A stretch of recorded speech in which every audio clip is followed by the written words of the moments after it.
दोस्तों बात करेंगे आज बीएसएफ हेड कांस्टेबल मिनिस्ट्रियल का जो है आपका जब पूरा इसका मतलब इंटरनल रिलेटेड बारे में जो कि बहुत लोग पूछते रहते हैं। जैसे आपको वर्क क्या होगा इसमें, आप जब हेड कांस्टेबल मिनिस्ट्री बन जाएंगे तो आप क्या काम करेंगे, आपका ट्रेनिंग कितना होगा, आपका सैलरी क्या होगा, आपका पोस्टिंग कहाँ होगा, आप ज्वाइनिंग कहाँ पे कीजिएगा, आपको क्या क्या फैसिलिटी मिलता है इसमें, आपको लीव कितना मिलेगा, इसमें पेंशन है या नहीं है, इसमें पोस्टिंग आप अपने घर के साइड या इधर उधर ले सकते हैं कि नहीं अपने मन से, इसमें कितना घंटा आपको ड्यूटी करना पड़ेगा।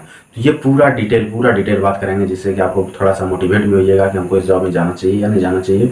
और बहुत लोगों को क्वेश्चन भी है, डाउट्स भी है, ये सब जानने की इच्छा रखता है तो उनको ये पूरा मिल जाएगा। तो जो नए दोस्त हैं चैनल को जरूर सब्सक्राइब कर लीजिए। इस पर मेरे चैनल पर आप विजिट कीजिए, आपको पूरा बीएसएफ हेड कांस्टेबल मिनिस्ट्री से वीडियो भरा हुआ है, आप जाके देख सकते हैं। आपका टॉपिक का पक्का मिलेगा, जैसे टाइपिंग है, मैथ्स है, रीजनिंग है, अपना क्लर्कल एप्टीट्यूड है, कंप्यूटर का क्वेश्चन है, कब एग्जाम होगा, क्या होगा, सारा वीडियो डाला हुआ है। तो आप जाके विजिट कीजिए और देख सकते हैं इस पे कि क्या क्या वीडियो है, और आगे ऐसा वीडियो और आते रहेगा। तो आपके लिए हेल्पफुल चैनल है ये, चैनल जरूर सब्सक्राइब करना और अपने दोस्तों को व्हाट्सएप पे जरूर शेयर कीजिए जिससे कि उनको भी पता चल रहा है। तो चलिए शुरू करते हैं। सबसे पहले कि फर्स्ट लेते हैं हम लोग कि इसमें जो है ट्रेनिंग क्या है। जब आप फाइनली पास हो जाइएगा, आपको जैसे पता है कि आपका इसमें कोई खास वो नहीं है, फिजिकल वगैरह है नहीं, आपका सबसे फर्स्ट में रिटर्न होगा, फिर टाइपिंग होगा, उसके बाद फिजिकल के नाम पे आपका सिर्फ हाइट चेक किया जाएगा, और फिर मेडिकल, और उसके बाद जो है अपना मेरिट लिस्ट जाकर ज्वाइन करा लिया जाएगा।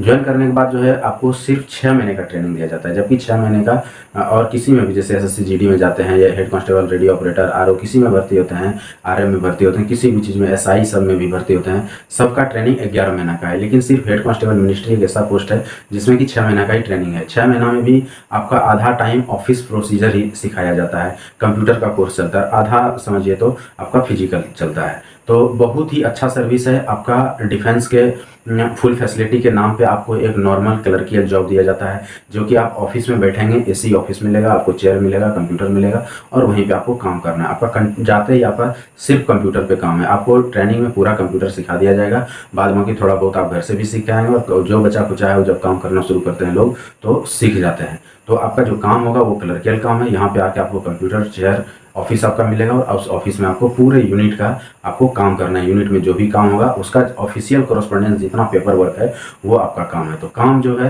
ये यही है, ट्रेनिंग में बता दिया, काम आपका यही है। आगे चलते हैं कि आपका सैलरी क्या होगा। आपका सैलरी जो अप्रॉक्स है, जब आप फर्स्टली एकदम ज्वाइन कीजिएगा तो आपका सैलरी जो है बेसिक इसका 25,000 से बेसिक पे है। उस पर डीए लगता है, एचआरए लगता है, टीपीटी लगता है, राशन मनी अलाउंस लगता है, फिर बीएसएफ का जो हार्ड एरिया अलाउंस लगता है। तो इस तरह करके बहुत सारा अलाउंसेस जुड़ता है, और ये जुड़ने के बाद जो है मिनिमम आपका कम से कम तो 40 के लगभग सैलरी रहेगा स्टार्टिंग में ही।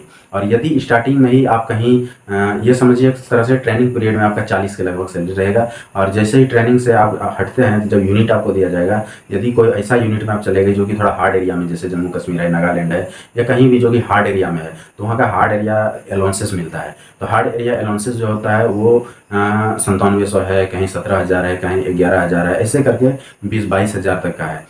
तो जिस हिसाब से आप जाइएगा उस हिसाब से समझिए ये एक्स्ट्रा ऐड हो जाएगा, यानी आपका सैलरी जो है 50,000, 60,000, 70,000 तक स्टार्टिंग में भी जा सकता है, जिस हिसाब से। नहीं मिनिमम 40 तो आपका है ही, 40,000 आपको मिलेगा। तो ये है आपका सैलरी। अब चलते हैं लीव पे। लीव जो है आपको साल में 60 दिन ईएल मिलता है, और 15 दिन जो है सीएल मिलता है, टोटल 75 दिन मिलता है। और इसको जब आप काटिएगा ये लगभग जो है आपका 80 से 85 दिन बन जाता है, यानी कि लगभग आप अप्रॉक्स 3 महीना रख सकते हैं आपको लीव मिलता है, जो कि काफ़ी लीव है 3 महीना। यानी हर 3 महीने काम करके 1 महीना आप छुट्टी जा सकते हैं, पूरा 1 महीना घर में रहिए, फिर आइए, फिर 3 महीना काम कीजिए, 1 महीने के लिए घर चले जाइए। तो लीव भी सफिशिएंट लीव दिया गया है, कहीं कोई दिक्कत नहीं है। इसके अलावा भी ये तो नॉर्मल लीव बताया जो कि आप एकदम काटना ही है, कोई दिक्कत नहीं है इसमें। इसके अलावा भी मेडिकल लीव है, और भी बहुत सारा लीव है, तो उसकी वजह से ज़रूरत नहीं पड़ता है लोग को, और वो ज़्यादा काट भी नहीं पाते हैं। लेकिन ये मेन लीव है, लेकिन कोई प्रॉब्लम हो गया या कुछ ऐसा है तो और भी लीव है। लीव भी हो गया आपका, सैलरी हो गया। अब चलते हैं आपका कि फैसिलिटी क्या है। तो फैसिलिटी इसमें ये है, जैसे आप ज्वाइन करते हैं तो आपको जैसे साल में घर जाने आने और जाने आने का टिकट मिलता है आपको गवर्नमेंट की तरफ से, या फिर आप अपना टिकट खरीदते हैं तो आपका एलटीसी क्लेम होता है, और आपको गवर्नमेंट पैसा देती है, मतलब जो भी खर्च होता है। परिवार को जो है घुमाने के लिए आपको पैसा मिलता है इसमें। 3 साल 4 साल में जो है आप अपने परिवार को ऑल इंडिया में कहीं भी घुमा सकते हैं। उसके बाद आपके बच्चे वगैरह हैं तो उनको पढ़ने का फैसिलिटी मिलता है, पढ़ने का सुविधा मिलता है, पढ़ने के लिए उनके पढ़ने के लिए पैसा मिलता है। फिर आपके माता पिता या आपके जो भी डिपेंडेंट हैं उनको यदि कोई प्रॉब्लम हो जाता है तो उनको भी इलाज वगैरह के लिए गवर्नमेंट पेमेंट करती है। यदि कहीं वैसा कुछ प्रॉब्लम है और ज़्यादा खर्च वगैरह होता है तो वो भी आपको गवर्नमेंट पेमेंट करती है। तो ये सारा फैसिलिटी है। इसके अलावा भी बहुत सारा छोटा मोटा फैसिलिटी, एक्स्ट्रा फैसिलिटी है, जैसे कैंटीन सर्विस है। यहाँ पे आपको क्वार्टर्स वगैरह मिल जाएंगे, आप फैमिली क्वार्टर फैमिली को लेकर रह सकते हैं। तो सारा चीज़ है, मतलब काफ़ी व्यवस्था है, व्यवस्था में कहीं कोई कमी नहीं है। केंद्रीय विद्यालय वगैरह कहीं कहीं कैंपस के अंदर रहता है तो वो सब में तुरंत आपका एडमिशन हो जाएगा। कहीं बाहर भी है केंद्रीय विद्यालय तो भी आपका एडमिशन होने में ज़्यादा दिक्कत नहीं होगा।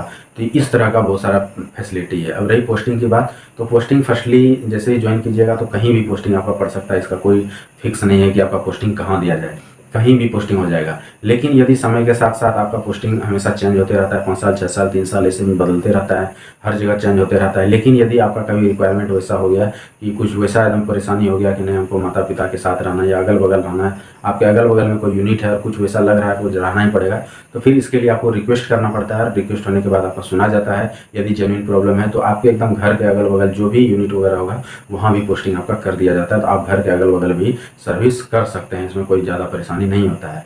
तो ऐसे करके मतलब ये पोस्टिंग का सिस्टम है, ये चलते रहता है। आप हमेशा चाहिएगा कि ना हमको घर के बगल में ही दे, तो ऐसा संभव नहीं है क्योंकि सभी चाहेंगे तो ऐसा नहीं हो सकता है, सेंट्रल फोर्स है ये। तो बाद बाकी लेकिन वैसा जेन्युइन है तो मिलता है। तो पोस्टिंग का आपका ये कहानी है। ड्यूटी जो है जो मैं बताया वर्क आपका वो है, टाइमिंग 8 घंटे का रहेगा, यानी कि आपको टोटल 8 घंटा ड्यूटी करना पड़ेगा। संडे ऑफ रहता है, गजेटेड हॉलीडे जितना भी है, मतलब सरकारी राजपत्रित छुट्टी जो भी होता है उसमें भी ऑफ रहता है, और फुल संडे भी ऑफ रहता है। इमरजेंसी वर्क अलग चीज़ है क्योंकि फोर्स है, फोर्स में कभी भी इमरजेंसी काम आ सकता है और वो फिर करना पड़ेगा। यदि इमरजेंसी आता है तो रात में दिन में कभी भी काम चलता है, और वैसा इमरजेंसी नहीं है तो कोई काम चलने की वैसा कुछ नहीं है। अब रही पेंशन की बात, तो पेंशन 2004 के बाद मैं बता देता हूँ, आर्मी नेवी एयरफोर्स को छोड़ के हर जगह पेंशन बंद कर दिया गया है। उसके जगह पे एनपीएस लाया गया है, न्यू पेंशन सिस्टम।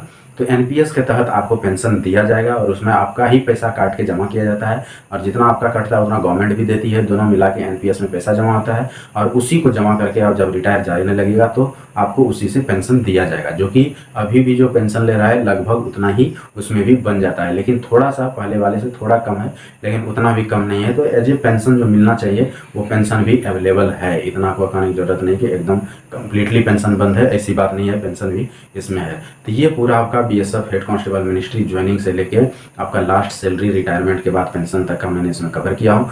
फिर भी कोई आपका और भी डाउट हो, कुछ क्वेश्चन हो तो आप कमेंट्स कर सकते हैं, उसका आंसर आपको मिलेगा। जितने भी और नए दोस्त हैं चैनल को जरूर सब्सक्राइब कर लें और अपने दोस्तों को भी शेयर करें, जिससे उनको भी इसके बारे में पता चल जाए, व्हाट्सएप पे भेज दें। और यदि वीडियो अच्छा लगा हो तो लाइक ज़रूर करें। आज के लिए इतना है, थैंक यू, धन्यवाद।